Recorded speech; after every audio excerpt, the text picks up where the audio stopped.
আসসালামু আলাইকুম। ট্রেন ছাড়তে কয়েক ঘন্টা বাকি। একটা লোক স্টেশনে আসার পরে যখন বুঝতে পারল যে ট্রেন ছাড়তে আরও কয়েক ঘন্টা বাকি আছে, তখন সে তার ব্যাগ এবং লাকিজ নিয়ে ট্রেনের ওয়েটিং রুমে অপেক্ষা করার সিদ্ধান্ত নিল।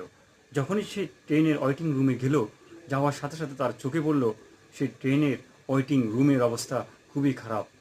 রুমের চেয়ারগুলা খুব বেশি ভালো না এবং রুমে অন্ধকার। রুমে পর্যাপ্ত পরিমাণে আলো নেই এবং খুব ময়লা।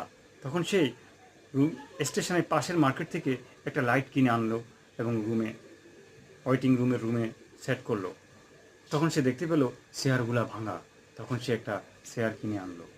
তারপর সে দেখলো মেঝে খুব ময়লা। তখন সে ঝাড়ু দিয়ে সেগুলি সাফ করলো। এতগুলি কাজ করার পরে যখন সে ক্লান্ত হয়ে চেয়ারে বসতে চাইলো, ঠিক ওই মুহূর্তে ট্রেনের হর্ন বাজে উঠল।